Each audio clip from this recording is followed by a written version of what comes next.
Aujourd'hui, on se retrouve pour faire une des recettes de mon enfance, les bankora. Je n'ai jamais cuisiné ça de ma vie. Regardez le résultat. Mais ils sont tellement mignons, franchement. J'avais besoin de faire une version mini, mais là, franchement, j'ai exagéré. Ils étaient bien croustillants comme j'aime. Regardez ma tête, j'étais trop fière.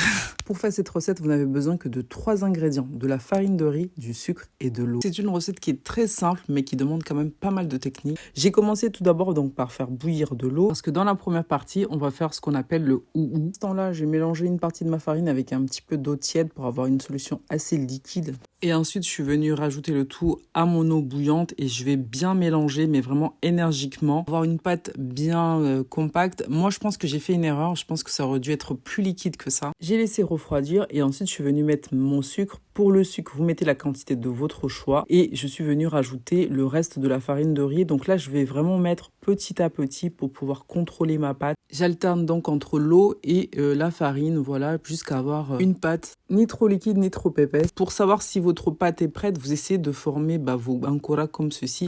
Pour moi, franchement, c'était pas du tout gagné et je trouvais que ma pâte était trop liquide, mais j'avais plus le choix. Je n'avais plus de farine, donc j'étais obligée de faire avec ça. Sachant que je n'avais pas confiance en mon karaté pour faire la technique à l'ancienne, j'ai fait tout d'abord avec une poche à douille, mais ça ressemblait à des serpentini, s'il vous plaît, donc j'ai lâché l'affaire. Et là, je me suis dit, non, madame, il faut y aller, là, il faut mettre la main à la pâte. J'ai essayé une première fois, une deuxième fois. Je vous laisse regarder la catastrophe. Certains ressemblaient quand même à quelque chose et d'autres, c'était pas trop ça. Mais franchement, est-ce qu'on en a quelque chose à foutre? Franchement, ce qui compte, c'est le goût. Regardez comment ils étaient trop mignons. Mais regardez comment c'est trop mignon. Regardez. C'est bien croustillant. Franchement, pour moi, ça va pour une première.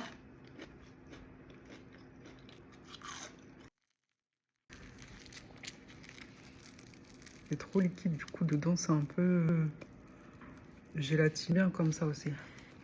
J'aime pas quand c'est trop dur. Une première, ça va.